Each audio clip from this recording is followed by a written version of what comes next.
Castelo forte é o nosso Deus,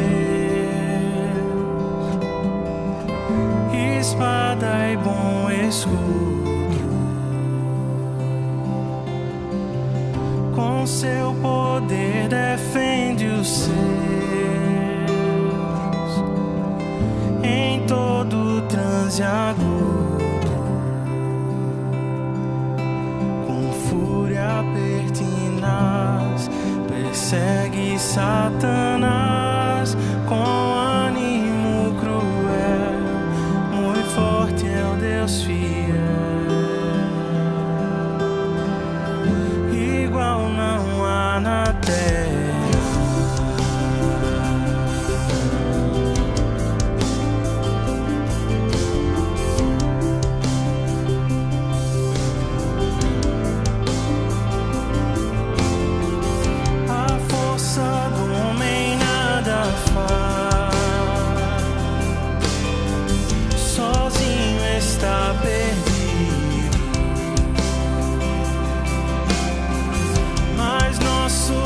Socorro traz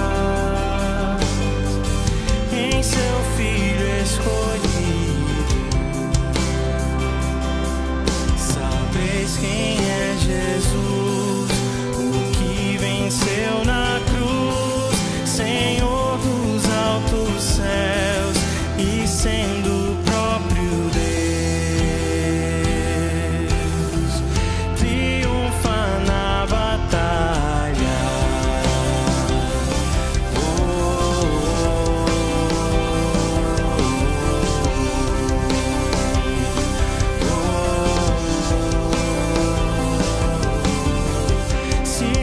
Quisessem devorar,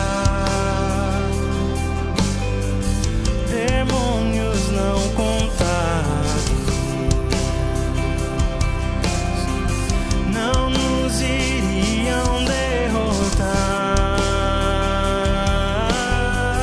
nem ver-nos assustados. O príncipe do mal, com seu plano infernal, já condenado está, vencido cairá. Por uma só palavra,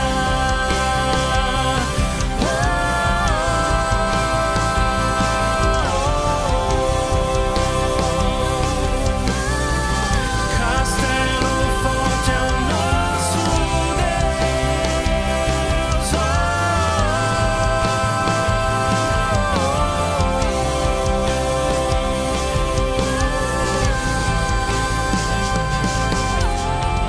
De Deus o Verbo ficará, sabemos com certeza,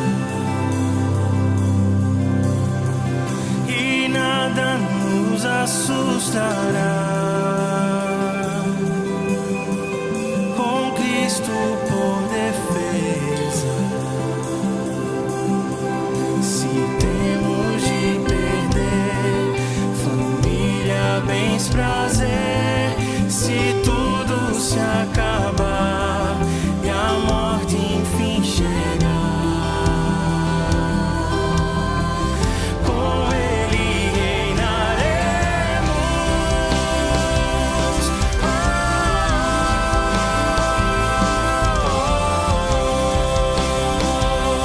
O castelo forte é o nosso Deus.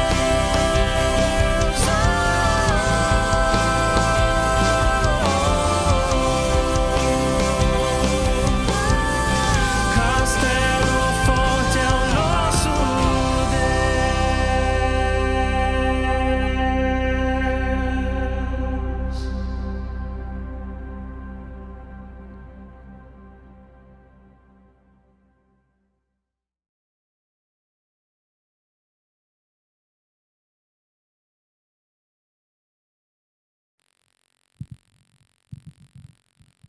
Boa noite, irmãos. Eu gostaria de convidá-los a abrirem suas Bíblias na primeira carta de Paulo aos Coríntios, no capítulo 15. O tema da nossa reflexão de hoje é a ressurreição do corpo. Nós vamos ler todo o capítulo, mas eu gostaria de ler alguns trechos e ir fazendo a reflexão. Depois nós vamos seguindo outro trecho até o final do capítulo 15. São 58 versículos. Então, 1 Coríntios 15, a partir do versículo 1, diz assim: Além disso, irmãos, eu vos declaro o evangelho que vos tenho pregado, o qual também recebestes, e no qual também estáis firmes, pelo qual também sois salvos, se o guardardes na memória o que eu vos preguei, se não crestes em vão. Até aqui, primeiro, é importante a gente enfatizar o quão fundamental é esse capítulo, não apenas na carta de Coríntios, mas para toda a Escritura. Quando nós pensamos em 1 Coríntios, logo vem à nossa mente o capítulo 13, onde Paulo relata sobre o amor. Todavia, eu diria que o capítulo 15 é o mais fundamental. Paulo trata daquilo que é essencial à nossa fé, que é crucial à nossa fé. Um pouco adiante, quando nós prosseguimos a leitura, Paulo vai dizer que se não houve ressurreição de Cristo, inútil a nossa fé. A ressurreição é um dos fatores essenciais, fundamentais, cruciais da nossa fé. Tudo o que nós recebemos, tanto do Antigo como do Novo Testamento, nos foi entregue pelos profetas e pelos apóstolos, é aquilo que nós não podemos abrir mão jamais na história cristã. Paulo diz em Efésios 2:20 que esse é o fundamento dos apóstolos e dos profetas, e tudo aquilo que a gente constrói como igreja é em cima desse fundamento. Ninguém pode tirar esse alicerce, esse fundamento. E dentro daquilo que é essencial, que é crucial, a doutrina da ressurreição com certeza faz parte. Se nós negamos a ressurreição de Cristo, nós não podemos ser considerados cristãos. Há um núcleo básico de confessionalidade que a gente nunca pode abrir mão. Então essa é a importância do capítulo 15. Paulo está tratando daquilo que é fundamental para a fé cristã. É importante dizer isso porque nós vemos num contexto de muito relativismo doutrinário, relativismo ético. Eu já encontrei pessoas que tentam conciliar a ideia de serem cristãs e espíritas, por exemplo, quando são duas doutrinas completamente irreconciliáveis. Elas são diferentes, não dá para você abraçar as duas, porque em uma se prega a ressurreição do corpo e a outra fala-se da reencarnação, de várias vindas até o homem alcançar um aperfeiçoamento. Então são duas doutrinas completamente distintas. É impossível nós abraçarmos essas duas visões, essas duas doutrinas, né? A gente, como cristão, como igreja, precisa se atentar para a seriedade do que Paulo está tratando aqui, né? É um dos assuntos fundamentais da fé cristã. Essa é a importância do capítulo 15.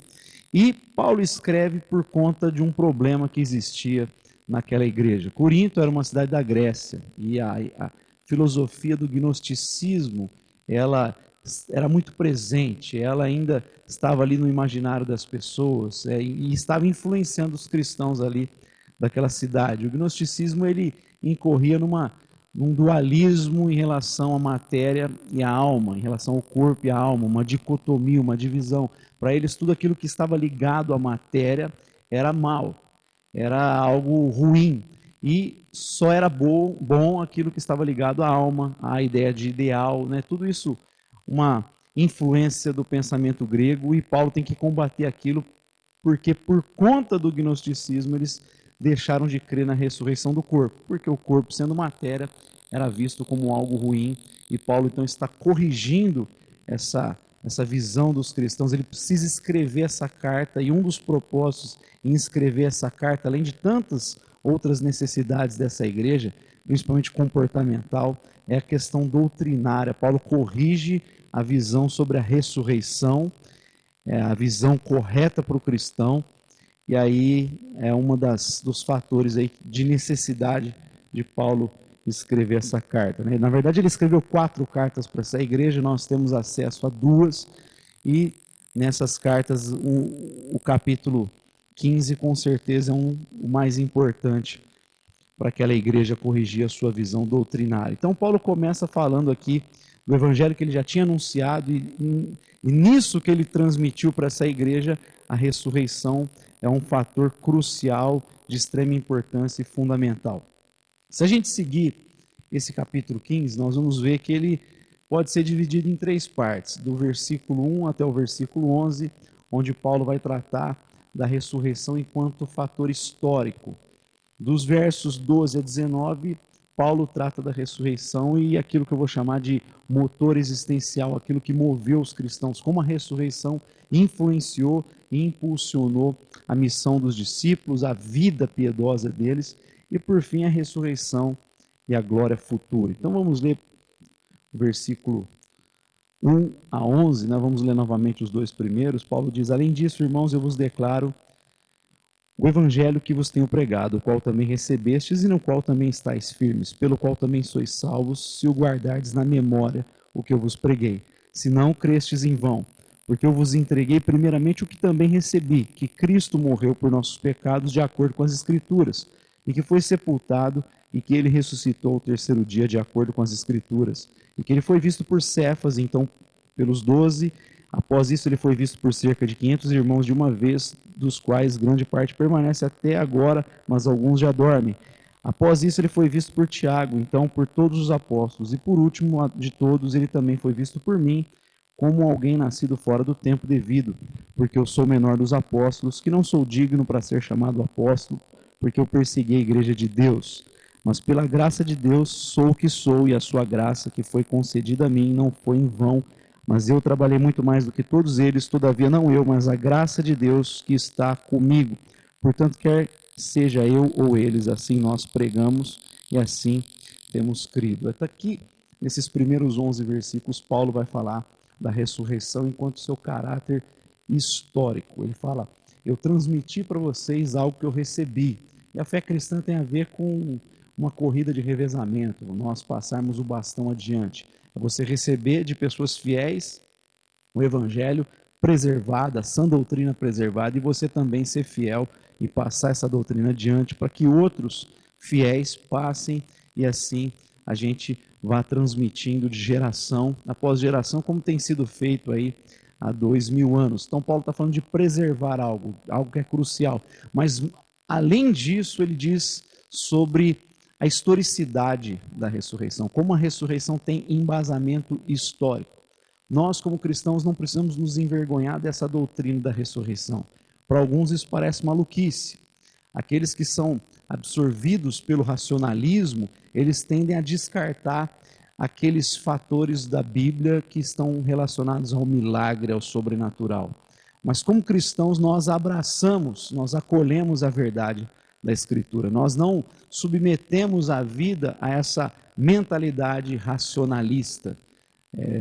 Inclusive, um pouco dessa mentalidade, embora evidentemente anos antes, séculos antes, pode ser deslumbrada de certa forma na pregação de Paulo no Areópago, né? Ele vem discursando sobre a criação, sobre a natureza, sobre a estrutura, mas ele diz que quando Deus ressuscitou Cristo dentre os mortos, as pessoas, os ouvintes, deixam de ouvi-lo. Quanto a isso, a gente vai te ouvir em outro momento, porque é algo que saiu da razão, saiu daquela mentalidade lógica que os gregos tinham. Então eles deixam de ouvir Paulo naquele momento, boa parte deles, alguns se convertem ali com a pregação de Paulo no Areópago, mas boa parte daqueles ouvintes descarta quando Paulo entra no tema da ressurreição. Então essa é a importância dele transmitir essa palavra e mostrar como ela tem autenticidade histórica, como essa doutrina ela não é uma criação. O cristianismo não é algo esotérico, o cristianismo não é algo mágico. O cristianismo ele tem veracidade histórica. É isso que Paulo está afirmando. Ele está dizendo que a ressurreição de Cristo ela foi testemunhada por várias pessoas, várias testemunhas oculares. Então Paulo viu, ele mesmo teve essa experiência de ver o Cristo ressurreto. Pedro, líder da igreja de Jerusalém, viu. Tiago, irmão de Jesus, também contemplou o Cristo ressurreto. E 500 irmãos de uma só vez tiveram essa experiência. Então, é uma série de relatos que coincidem. né? Vale destacar Tiago, por exemplo, que o texto de João capítulo 7 diz que ele não cria em Jesus, ele era irmão de Jesus, mas não cria que Jesus era o Messias. João, no seu relato, ele vai dizer que os irmãos de Jesus diziam: olha, se você realmente é quem diz que é, se você é o Messias, por que você não se manifesta aí de modo público para as pessoas crerem? E João diz: eles falaram isso porque não criam, nem seus irmãos criam em Jesus. Tiago passa a crer, Judas, que escreveu a epístola de Judas, passa a crer, eram irmãos de Jesus, passam a crer após a ressurreição. Porque no versículo 7 diz: aparece para Tiago, ele foi visto por Tiago, e não é o Tiago irmão de João, mas é o Tiago, irmão de Jesus, que após essa aparição, após a ressurreição de Cristo, ele se torna um dos líderes da igreja de Jerusalém, se torna um pastor daquela igreja. Ou seja, são relatos de várias pessoas. E geralmente tudo que nós abraçamos como verdadeiro não são coisas que nós mesmos provamos, averiguamos. A maioria das coisas que nós abraçamos, elas são crença, fé no relato de alguém. Né? Por que as pessoas tomam medicamentos, vacinas? Por quê? Porque elas creem na veracidade do relato da testemunha que diz que provou, que testou, e a gente confia nesse relato. A gente não vai lá fazer os testes científicos, a gente crê no relato dessas pessoas, no testemunho dessas pessoas. A maioria das coisas que a gente abraça como verdadeira são provenientes do relato, da confiança no relato de alguma testemunha ocular. E é isso que Paulo está fazendo aqui. Ele está registrando que a ressurreição ela tem uma base histórica muito sólida, muito forte. São muitos irmãos que viram, não apenas de modo isolado, mas tiveram essa experiência de modo coletivo, viram juntos. E não foi uma aparição, mas foram por vários dias. 40 dias, o texto de Lucas vai dizer que Jesus esteve com seus discípulos após a ressurreição. Então, foi um longo período, eles puderam ver que Jesus, de fato, voltou dentre os mortos, ele ressurgiu dentre os mortos, e isso aqui é um relato digno de confiança. É o que Lucas vai fazer como historiador. Lucas, no seu livro, tanto o Evangelho como de Atos, que fazem parte do mesmo livro, ele escreve para Teófilo, ele vai dizer que fez uma pesquisa minuciosa. Ele conversou com testemunhas oculares, ele fez uma pesquisa bem detalhada, ouviu relatos e mais relatos para escrever o seu evangelho. Isso é trabalho de um historiador sério, de alguém sério. Então, tanto Lucas como Paulo e os demais escritores vão nos mostrar que a ressurreição de Cristo não é uma invenção, não é um mito, como muita gente diz por aí. Não, ela tem muita base, argumento histórico. Aliás, eu diria que ela tem muito mais prova histórica, a vida de Jesus, a crença de que Jesus de fato esteve presente nesse mundo, ela tem muito mais credibilidade do ponto de vista histórico do que de personagens da literatura clássica, como Aristóteles e Platão. Para a gente saber sobre essas pessoas, há dois tipos de fatores aí que a gente pode destacar. Primeiro, o fator bibliográfico, que tem muito a ver com a proximidade da vida desses personagens até a cópia mais antiga encontrada, registrada sobre eles. Então, se você pegar de Platão e Aristóteles, a vida deles, os seus documentos originais, até a cópia mais próxima deles, porque era necessário fazer cópias para preservar os escritos, dado que o papel é perecível, então tinha que se fazer muitas cópias. Quando a gente pega a cópia mais antiga, mais próxima deles, ela data para um de 1.200 anos e para o outro de 1.400 anos. Né? E são pessoas que quase ninguém duvida da sua existência. Aliás, eu creio que ninguém duvida da existência de Platão e de Aristóteles, esses grandes filósofos da Grécia Antiga. E a vida deles até o documento próximo, encontrado, a cópia mais próxima, ela data de 1.200 anos para um e 1.400 anos para o outro, aproximadamente. E tem um outro argumento que tem a ver com o número de manuscritos.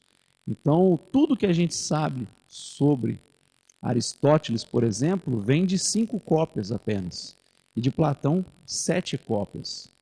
A gente tem 5 cópias antigas e 7 de Platão, Em contrapartida de Jesus, se nós pegarmos os escritos antigos, mais de 5.200, se pegarmos os trechos em latim, outros trechos pequenos em grego, se a gente somar tudo isso, dá mais de 24.000 cópias escritos sobre a vida de Jesus. Quanto mais cópias sobre a vida de um personagem, mais veracidade histórica ele possui. Então, se a gente crê a partir de 5 e 7 cópias na existência de Aristóteles e de Platão, que dirá 24.000 acerca de Jesus de Nazaré. A gente não tem que se envergonhar da nossa fé na ressurreição de Cristo, porque ela tem muito mais veracidade histórica, credibilidade histórica do que esses personagens da literatura clássica. A gente não pode, de modo algum, se envergonhar nesse sentido, dado o peso, a relevância dessas provas, tanto dos manuscritos como dessa perspectiva bibliográfica, né? Essa distância que tinha entre os filósofos, e eu não citei a de Jesus, né? Eu falei que deles é de 1.200 a 1.400 anos, para a cópia mais antiga, em contrapartida Jesus data de 25 a 50 anos no máximo, entre o momento histórico e a cópia mais antiga. Então a proximidade dá muito mais relevância para crermos na pessoa de Jesus. A partir do versículo 12 até o 19, Paulo vai falar então da ressurreição e como ela motivou os cristãos. Acompanhe comigo, a partir do verso 12, diz assim: Ora, embora se pregue que Cristo ressuscitou dos mortos, como dizem alguns dentre vós que não há ressurreição de mortos. Mas se não há ressurreição de mortos, então Cristo não ressuscitou. E se Cristo não ressuscitou, então é vã a nossa pregação e também é vã a vossa fé. Sim, e somos considerados como falsas testemunhas de Deus, pois testificamos de Deus que ressuscitou a Cristo, ao qual ele não ressuscitou, se é que os mortos não ressuscitam. Porque se os mortos não ressuscitam, então Cristo não ressuscitou. E se Cristo não ressuscitou, a vossa fé é vã e ainda estáis nos vossos pecados. E também os que dormiram em Cristo pereceram. Se apenas nessa vida temos esperança em Cristo, somos os mais miseráveis de todos os homens. Então, Paulo aqui a gente vê nesses versículos tanto a necessidade dele ter escrito, porque alguns estavam dizendo que não havia ressurreição, ele já está respondendo aqui, mostrando o motivo pelo qual ele escreveu esse capítulo aqui e também a sua carta. Mas aqui a gente vê muito mais do que isso, a gente vê como a ressurreição foi determinante para a mudança das pessoas e para a mudança do próprio Ocidente. É como que pessoas simples, como eram a maioria dos discípulos, né? Nem todos eram eruditos como o apóstolo Paulo, mas mesmo Paulo sendo um erudito, era um cara desprovido naquele momento de muito recurso.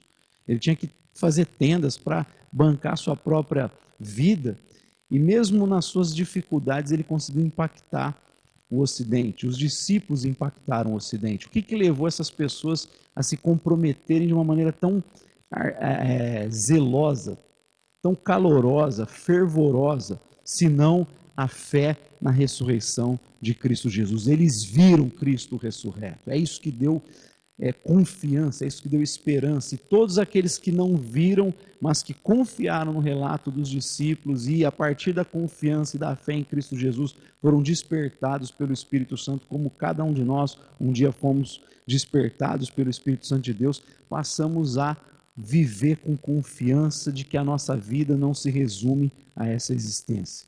É isso que Paulo está dizendo. Se não há ressurreição, a nossa fé é inútil. É vã a nossa pregação. Estamos ainda mortos, presos nos nossos pecados.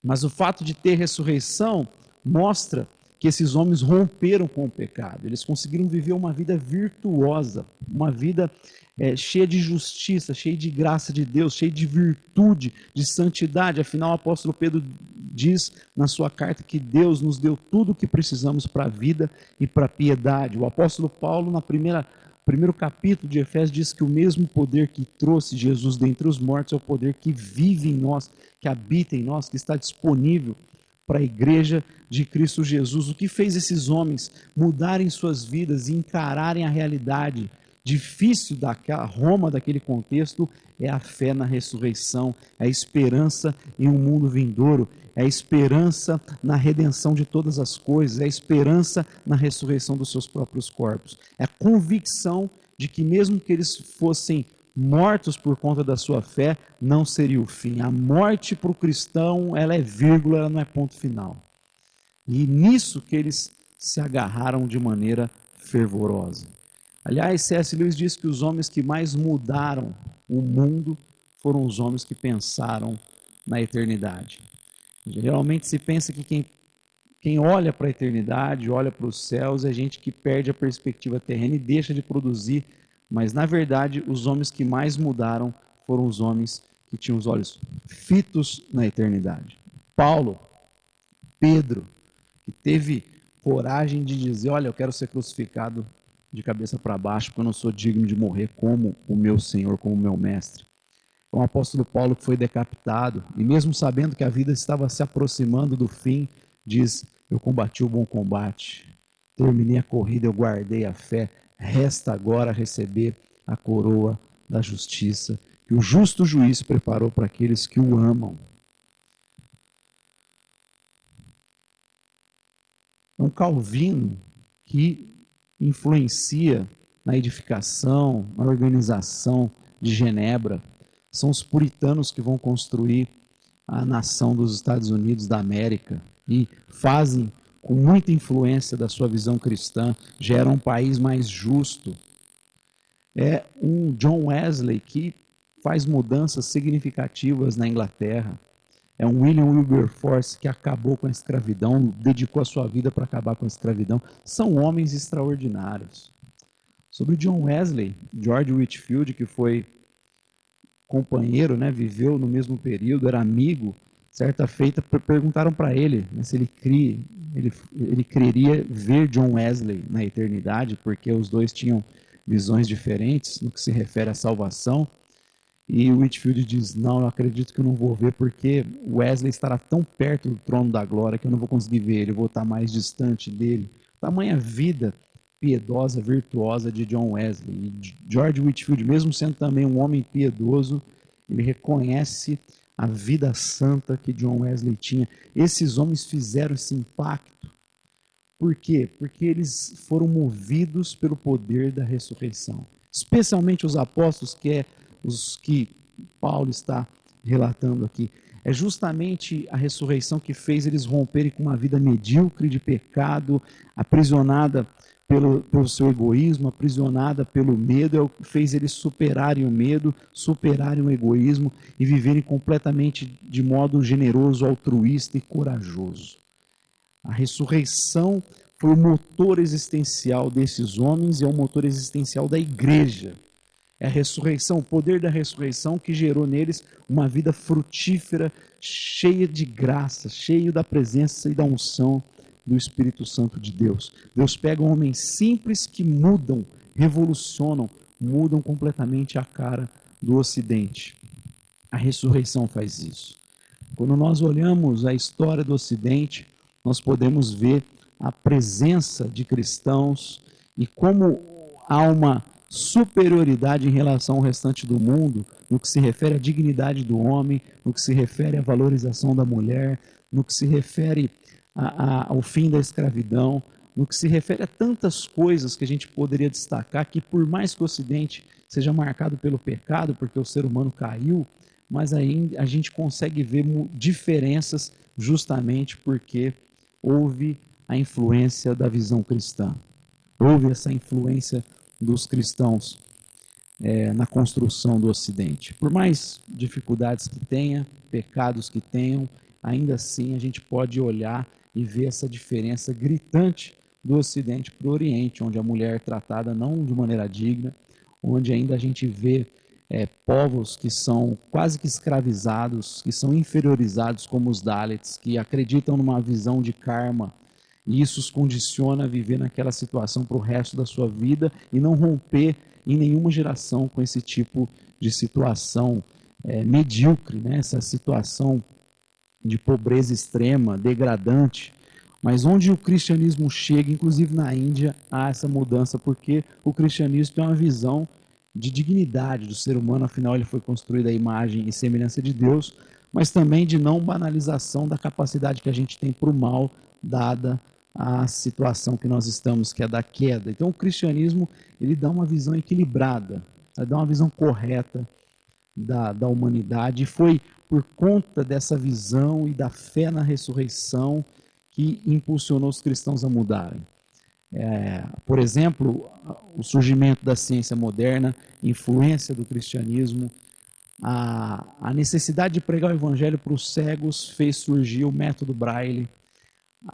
A linguagem de surdos e mudos foi por conta de pessoas desejosas em pregar o evangelho, comunicar o evangelho, fez surgir todo essa riqueza também da linguagem dos surdos e mudos. Então, tudo isso que a gente vê que traz dignidade para o ser humano inclui pessoas que estavam distantes, agora consegue aproximá-las para o convívio social maior, dada a influência do cristianismo e do poder da ressurreição. Então, do versículo 1 a 11, Paulo ele mostra a autenticidade histórica da ressurreição, a base, a testemunhas oculares, há muita base para se crer na ressurreição de Cristo, mais base do que a fé e a crença em outros personagens da literatura clássica, outros homens como Platão e Aristóteles. Cristo tem muito mais fundamentação histórica do que esses homens, mas também do versículo 12 ao 19 ele fala desse motor existencial que o poder da ressurreição gera. A fé na ressurreição de Cristo fez esses homens viverem de modo altruísta para a glória de Deus, de viver corajosamente, ousadamente, porque eles criam que a morte não era ponto final, era vírgula. Se eles morressem por causa da fé, reinariam com o seu Senhor. Fez eles olharem com convicção e dizer que os sofrimentos leves e momentâneos não se comparam com a glória que em nós há de ser revelada. E dos versículos 20 a 58, Paulo ele vai falar de como será essa ressurreição, como que ela acontecerá. Ele fala da glória futura. Então, primeiro a ressurreição do fator histórico, do verso 1 ao 11, depois do 12 ao 19, a ressurreição e esse motor existencial, esse instrumento de encorajamento, de motivação para os cristãos. E do 20 ao 58 ele fala da glória futura, a ressurreição e a glória futura. Vamos ler do versículo 20 em diante. Mas agora é Cristo ressuscitado dos mortos, tornando-se as primícias dos que dormem. Pois desde que a morte veio por um homem, também por um homem veio a ressurreição dos mortos. Porque assim como em Adão todos morrem, igualmente também em Cristo todos serão vivificados. Mas cada homem em sua própria ordem. Cristo as primícias, depois os que são de Cristo na sua vinda. Então virá o fim, quando ele tiver entregue o reino de Deus ao Pai, e quando ele tiver derrubado todo o governo e toda a autoridade e poder, porque ele deverá reinar até que tenha colocado todos os inimigos debaixo dos seus pés. O último inimigo que será destruído é a morte, porque ele colocou todas as coisas debaixo dos seus pés, mas quando ele diz que todas as coisas lhes estão sujeitas, está claro que exclui-se aquele que colocou todas as coisas sob ele. E quando todas as coisas que lhe estiverem sujeitas, então o mesmo Filho também se sujeitará àquele que todas as coisas lhe sujeitou, para que Deus possa ser tudo em todos. Do contrário, o que farão os que são batizados pelos mortos? Se os mortos não levantam nada, por que então eles se batizam pelos mortos? E por que estamos nós em perigo a toda hora? Eu protesto pela alegria que eu tenho em Cristo Jesus, Senhor nosso, cada dia morro.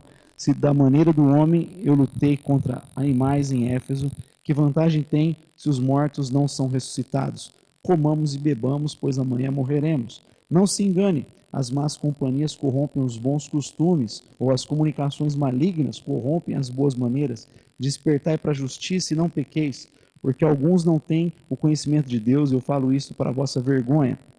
Mas alguns homens dirão, como são ressuscitados os mortos? E aqui que a gente vai especialmente enfatizar. E com que corpo eles virão?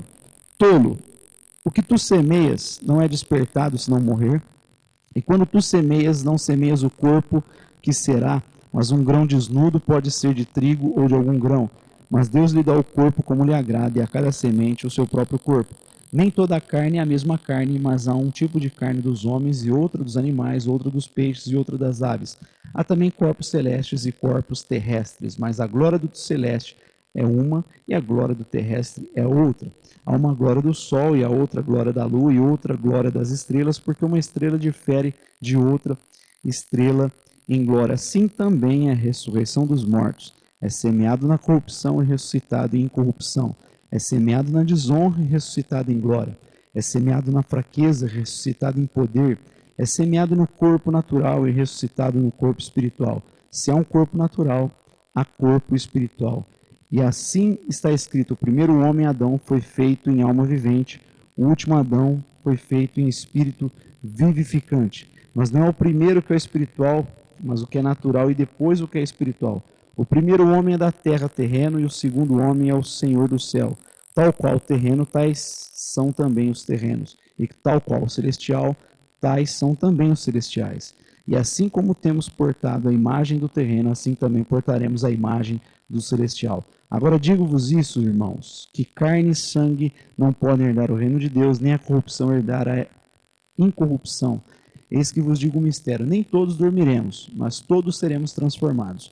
Em um momento, em um piscar de olhos, antes a última trombeta, porque a trombeta soará e os mortos serão ressuscitados incorruptíveis e nós seremos transformados. Porque é necessário que este corruptível seja revestido de incorruptibilidade e que isto que é mortal se revista de imortalidade. E quando este corruptível tiver sido revestido de incorruptibilidade, isto que é mortal tiver sido revestido de imortalidade, então se cumprirá o provérbio que está escrito: a morte foi tragada em vitória. Ó morte, onde está o teu ferrão? Ó sepultura, onde está a tua vitória? O aguilhão da morte é o pecado, e a força do pecado é a lei. Mas graças a Deus que nos dá a vitória por nosso Senhor Jesus Cristo. Vou deixar o último versículo para o final. Mas o que Paulo fala em relação à glória futura, né? Especialmente onde a gente enfatizou aqui que ele começa a responder sobre como será, né? Como serão despertados, versículo de número 35. Mas alguns homens dirão: como são ressuscitados os mortos, e com que corpos, com que corpo eles virão? Primeiro, Paulo ele vai usar o exemplo da semente. Ele fala: tolo, no versículo 36. Tolo, o que tu semeias não é despertado senão morrer. E quando tu semeias, não semeias o corpo que será, mas um grão desnudo. Pode ser de trigo ou de algum outro grão. Mas dá-lhe o corpo como lhe agrada, e a cada semente o seu próprio corpo. Então Paulo primeiro faz uma ilustração com o exemplo da semente. Aqui ele está querendo ensinar para os cristãos de Corinto e para nós sobre a continuidade do propósito de Deus em nós e como será superior esse corpo. Então ele vai falar assim como você olha uma árvore frutífera, um pé de manga, uma mangueira, ela difere da semente, mas ela é proveniente dessa semente. Assim também Deus, ele vai fazer algo a partir de nós, a partir do corpo presente, e a partir desse corpo, ele vai gerar esse corpo glorioso. É a primeira a partir dessa semente, né, que vai morrer. Quando nós morremos, Eclesiastes diz que o corpo volta à terra, porque pertence ao pó, e o espírito retorna a Deus que o deu. Ou seja, esse espírito que volta a Deus, segundo Eclesiastes, a expressão é ruá no hebraico, traduzido para o grego como pneuma. Esse espírito, ele volta para Deus de modo imediato com a morte do cristão e o seu corpo volta ao pó. Nós, segundo a parábola que Jesus conta do rico e do Lázaro, ficamos num estado de consciência diante de Deus. Lázaro, o mendigo, está consciente, sendo consolado na glória, consolado ao seio de Abraão, que era um hebraísmo para se referir ao paraíso, à presença de Deus, a um estado de glória. Para nós, cristãos evangélicos, usamos o termo o cara foi para a glória. Então é mais ou menos isso que está sendo dito ali quando fala do seio de Abraão. Ele foi para um lugar de consolo e o rico foi para um lugar de tormento. Consciente, estava em um lugar de tormento. A gente aprende pela visão reformada que com a morte do cristão o corpo retorna ao pó e o espírito ruá, pneuma, volta a Deus que o deu, fica consciente diante de Deus ou consciente em um lugar de tormento. Mas Paulo diz que ao soar da última trombeta, quando Cristo retornar em glória, esse corpo será ressuscitado e ele vai se unir, ele se fundirá ao Espírito, ao Ruá, e nós receberemos então esse novo corpo. A gente vai ter um corpo superior, mas a partir dessa semente que foi semeada, desse corpo que voltou ao pó. Esse corpo se unirá ao Espírito, ao Ruá, ao pneuma, e a partir dessa fusão Deus dará um corpo glorioso como o corpo de Cristo Jesus, similar ao corpo de Cristo Jesus, que tinha materialidade, tanto que ele fala para Tomé pôr a mão no lado, veja aqui as feridas, as marcas, ele carrega as marcas, mas ao mesmo tempo o texto de João diz que eles estavam numa sala fechada com medo dos fariseus, dos religiosos, e Jesus se fez presente no meio deles. Como é que ele conseguiu entrar naquele lugar fechado? A gente não consegue entender a dimensão disso, mas a gente entende que esse corpo tem matéria, Jesus comeu, ele se alimentava, ele viveu como homem, totalmente humano, mas ao mesmo tempo um corpo glorioso. Então, a partir dessa semente, Deus dará esse corpo. A primeira ideia que Paulo dá aqui sobre essa glória futura, a ressurreição dos nossos corpos e a glória futura, é de continuidade, é uma continuação desse corpo. Deus não vai fazer um outro corpo, ele vai fazer um novo corpo. Assim como ele não vai fazer uma outra terra, ele vai fazer novos céus e nova terra onde habita a justiça. Mas é a partir disso, a partir do que tem, Deus ele não nega o lado bom da sua criação. Por mais que houve queda, ele fez uma criação que é boa. Existem fatores verdadeiros, existe coisa boa, existe beleza. Então Deus olhou e viu que era bom, ele atribuiu um valor, ele atribuiu aí um valor absoluto para a sua, aliás, ele atribuiu valor para a sua criação, dignidade. E é a partir disso que ele vai fazer esse novo corpo. Então, continuidade, uma continuação do nosso corpo aqui, mas evidentemente superior. Você vê a árvore é a continuação da semente, mas superior, infinitamente superior àquela semente, uma árvore que já está produzindo frutos. Então, o primeiro exemplo é o da semente, onde ele fala disso. O segundo exemplo que ele dá é em relação a como esse corpo será. Ele vai mostrar para nós o exemplo da carne, daquilo que a gente vê, dos seres que Deus criou na sua criação na natureza. Ele fala da carne, uma é a carne do homem, outra a carne dos animais terrestres, outra das aves, outra dos peixes. Então a gente consegue ver aqui que Paulo está enfatizando sobre a criatividade de Deus. Deus fez um tipo de carne no homem, fez vários tipos nos animais terrestres, fez a carne do peixe, a carne das aves, tudo isso é diferente. Então Paulo está mostrando para aqueles ouvintes dele, olha, se Deus tem essa criatividade, vocês olhando para a natureza vê essa diversidade, essa beleza, essa criatividade, Deus é muito criativo e vai fazer um corpo novo, glorioso, por mais que a gente não entenda, ele tem criatividade para fazer. A resposta de Paulo é essa. Não é exatamente como será, ele só está falando, Deus é muito criativo e a própria experiência natural mostra essa criatividade. Então descansa o coração porque ele vai dar um novo corpo. Ele tem criatividade para dar esse novo corpo. Então o segundo exemplo é a ilustração dos vários tipos de carne, ressaltando a criatividade divina. E o último exemplo, Paulo fala sobre o fulgor dos corpos celestes. Ele fala, um é o corpo da lua, o outro do sol, e de uma estrela para outra também a diferença nesse fulgor. E muitos entendem aqui que a gente pode fazer referência à recompensa dos santos. Nem todos terão o mesmo fulgor, o mesmo brilho.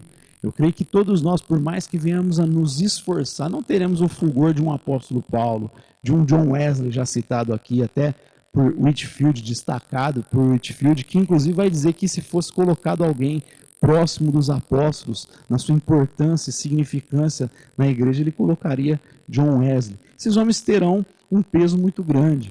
Esses homens se dedicaram muito, se renderam muito por conta do evangelho, se abnegaram muito. Jesus fala desse destaque, quando ele fala de João Batista, dos nascidos entre mulheres, não houve ninguém maior do que João Batista.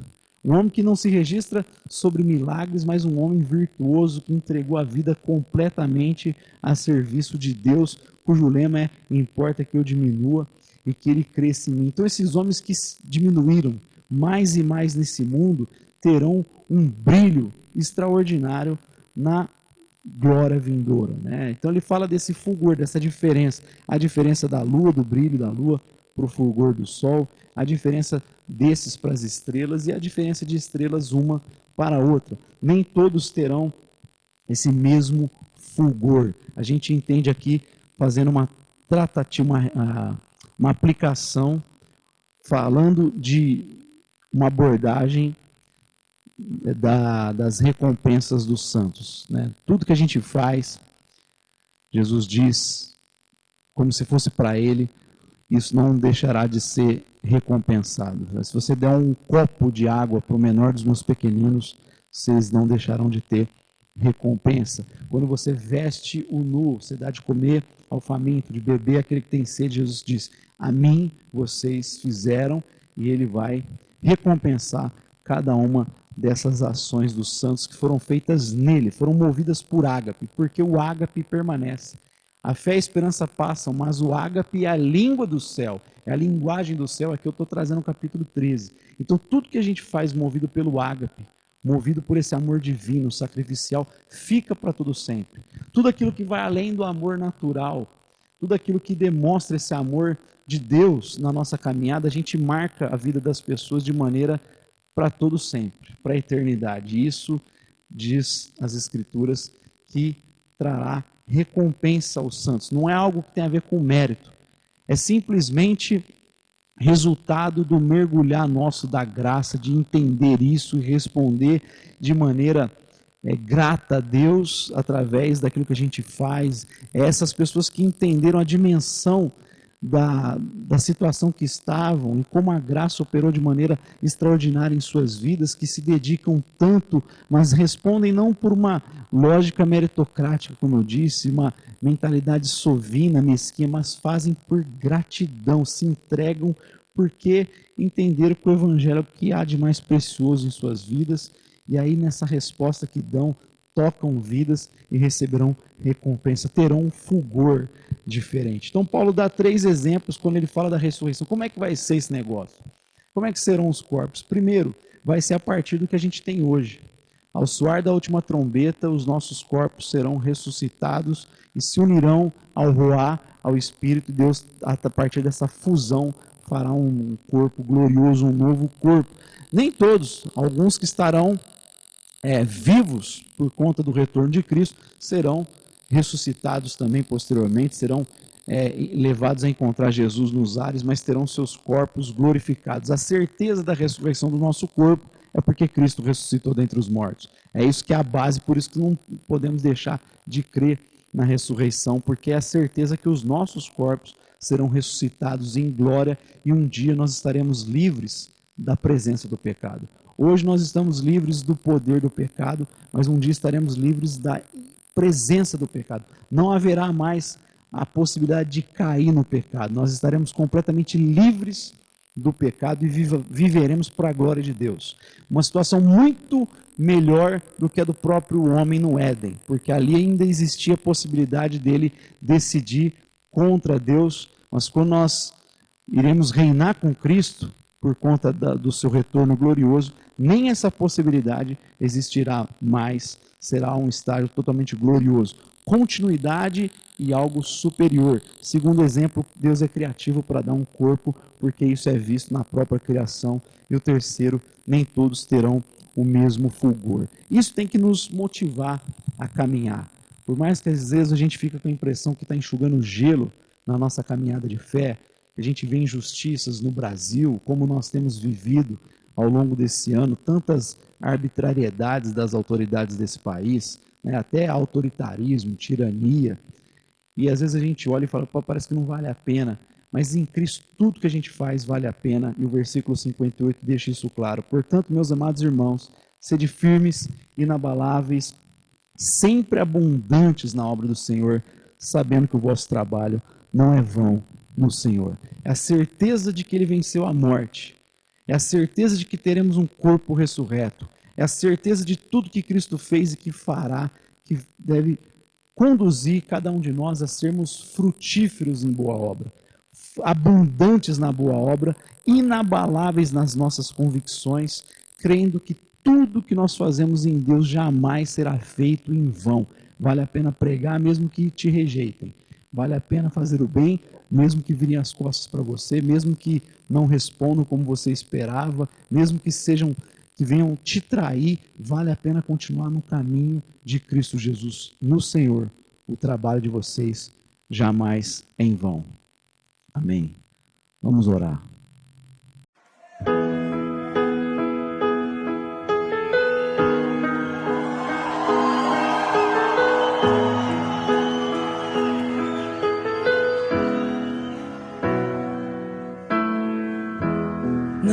perturbe o vosso coração. Crede em Deus e também em mim. Na casa de meu pai há muitas moradas. Se não fosse assim, eu não teria dito: vou preparar-vos um lugar. Eu virei, vos levarei. Vós conheceis o caminho para onde eu vou. Eu sou o caminho, a verdade e a vida. Ninguém vem ao Pai a não ser por mim. Em verdade eu vos digo, porque eu vou para o Pai. Mas obras maiores fará.